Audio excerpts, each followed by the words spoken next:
Israel के प्रधानमंत्री Benjamin Netanyahu ने अमेरिका से लौटने से पहले कहा कि वो हमास के बंधक रिहाई पर डील जल्द पूरी होने की उम्मीद करते हैं। उन्होंने कहा कि 60 दिन का युद्ध विराम प्रस्तावित है, जिसके पहले चरण में कुछ बंधकों की रिहाई होगी और फिर युद्ध समाप्ति की दिशा में बातचीत चलेगी। उन्होंने हमास को राक्षसी ताकत बताया, लेकिन जो अब अपने नागरिकों को ढाल बना रहा है उसे राक्षसी ताकत अगर आप कह रहे हैं, तो आपने जो किया यानी इजराइल ने जो किया, अब उसे आप क्या कहेंगे।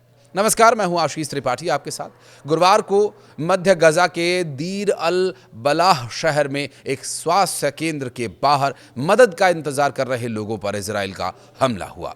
इस हमले में 15 लोगों की मौत हो गई। मरने वालों में 8 मासूम बच्चे भी शामिल थे, 3 महिलाएं, 4 पुरुष भी शामिल थे। बच्चों में सबसे छोटा महज 2 साल का बच्चा था।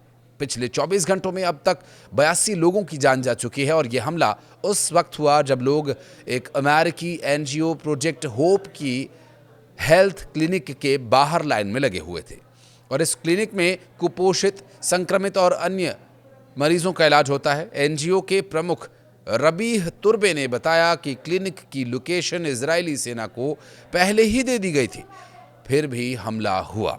उन्होंने कहा कि हमारे दरवाजे खुलने का इंतजार कर रही मासूम जिंदगियां बेदर्दी से तबाह कर दी गई। एक रिपोर्ट के मुताबिक एक वीडियो में कई घायल और बेसुध बच्चे जमीन पर पड़े दिखाई दिए। कुछ को खून से लथपथ ठेलों पर ले जाया गया। इजरायली सेना ने सफाई दी कि हमला एक हमास आतंकी को निशाना बनाने के लिए किया गया था, जो 7 अक्टूबर 2023 को हुए आतंकी हमले में शामिल था। सेना ने कहा कि हम घटना की जांच कर रहे हैं और आम नागरिकों को नुकसान न पहुंचे इसके लिए हर संभव प्रयास करते हैं। गजा के स्वास्थ्य मंत्रालय के महानिदेशक के मुताबिक हमला उस क्लिनिक के पास हुआ जहां महिलाओं को बच्चों के लिए फॉर्मूला दूध दिया जा रहा था। डॉक्टर्स विदाउट बॉर्डर्स के डॉक्टर महमूद अबू मुगैसिब ने बताया कि इस तरह के हमले पहले भी स्वास्थ्य केंद्रों को निशाना बना चुके हैं। उन्होंने कहा कि गजा के लोग अब पूरी तरह से टूट चुके हैं, थक चुके हैं। उम्मीद है अब एक बहुत ही नाजुक शब्द बन गया है। मुगैसिब ने कहा कि हर दिन सैकड़ों लोग मारे जाते हैं और घायल होते हैं जब वे अपने भोजन के पैकेट या मदद के पार्सल लेने जाते हैं। इजराइल ने पिछले कुछ दिनों में अपने हमले तेज कर दिए हैं और कुछ हिस्सों पर जमीनी कार्रवाई का विस्तार किया गया। गाजा के स्वास्थ्य मंत्रालय के मुताबिक पिछले महीने गाजा में लगभग 3000 फलस्तीनी मारे गए। इस बीच गाजा पट्टी में हमास ने इजरायली सेना पर गुरिल्ला हमलों को तेज कर दिया, जिसमें 20 से अधिक सैनिक मारे गए। इस सप्ताह उत्तरी शहर बीत हनून में अकेले 5 सैनिकों की मौत हुई और इसके अलावा मंगलवार को यरूशलेम के पास गश एतिजियोन जंक्शन पर एक 20 वर्षीय इजरायली शख्स की गोलीबारी और चाकूबाजी में मौत हो गई।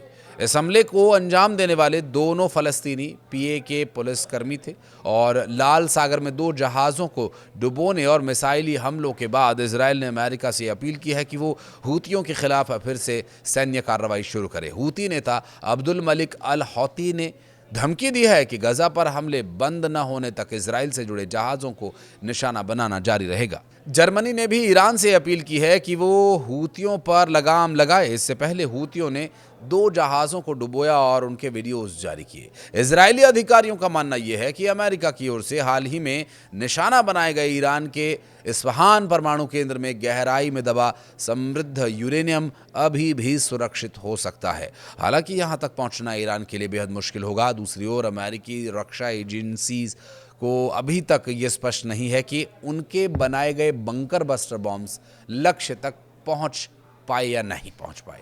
राष्ट्रपति ट्रंप का दावा यह है कि हमलों ने ईरान के 3 परमाणु साइट्स को पूरी तरह से तबाह बर्बाद कर दिया, जबकि अंतर्राष्ट्रीय एजेंसीज का कहना यह है कि क्षति गंभीर जरूर है लेकिन पूरी तरह से तबाही नहीं मानी जा सकती।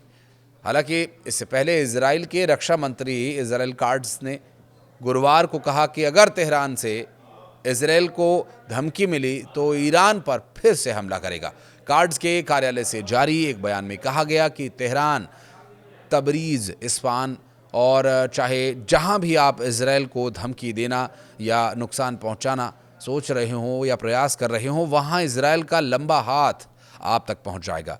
छिपने की कोई जगह नहीं मिलेगी। रक्षा मंत्री ने कहा कि अगर हमें हमला करना ही पड़ा तो हम और भी ज़्यादा ताकत से प्रहार करेंगे। गौरतलब है कि जून में इजरायल और ईरान में 12 दिनों तक युद्ध चला था, जिससे एक व्यापक क्षेत्रीय संघर्ष की आशंकाएं पैदा हो गई थी। अमेरिकी मध्यस्थता के बाद दोनों पक्ष युद्ध विराम पर सहमत हुए, जिसकी घोषणा प्रेसिडेंट डोनाल्ड ट्रंप ने की 23 जून को। इस आशंका का हवाला देते हुए तेहरान परमाणु हथियार विकसित करने के करीब है और इजरायल ने ईरानी परमाणु स्थलों पर हमला किया था। कि परमाणु हथियार विकसित करने की बात से ईरान इनकार करता है। अमेरिका ने भी इस अभियान में शामिल होकर ईरानी परमाणु स्थलों पर हमले किए। इजरायली सेना ने कहा कि उसने एक आतंकवादी पर हमला किया जो 7 अक्टूबर 2023 को हमास के नेतृत्व वाले हमले में शामिल था। हालांकि उसे कई लोगों के घायल होने की जानकारी है और गाजा के देर अल बला इलाके में मिसाइली हमला ऐसे समय पर हुआ जब इजरायली और हमास वार्ताकार कतर में मध्यस्थों के साथ प्रस्तावित 60 दिवसीय युद्ध विराम और बंधकों की रिहाई को लेकर समझौते पर बातचीत कर रहे हैं, जिसका उद्देश्य एक स्थायी युद्ध विराम पर सहमति बनाना है। इस पूरे युद्ध के दौरान स्वास्थ्य केंद्रों या स्कूल्स को, कॉलेजेस को या ऐसी जगह जहां पर कोई घायल पनाह लिए हुए हैं या फिर बच्चे या औरतें ठहरे हुए हैं, ऐसी जगहों को निशाना बनाना कितना तर्कसंगत है। अब इजराइल इसे कैसे जस्टिफाई कर रहा है, आप इसे अंदाज़ा लगा सकते हैं कि उसका कहना है कि वो एक आतंकवादी को मारने के इरादे से वहाँ पर हमला कर रहा था। और इससे पहले भी इजराइल ने एक बयान दिया था, काफ़ी पहले, अगर आपको याद होगा बयान, जिसमें नेतन्याहू ने कहा था कि यहाँ के लोग अगर आतंकवादियों का साथ देंगे तो उन्हें इसका हर्जाना भुगतना होगा। तो क्या ये बच्चों की मौत वही हर्जाना है? आप कुछ कहना चाहें तो कमेंट सेक्शन में आकर अपनी राय रख सकते हैं।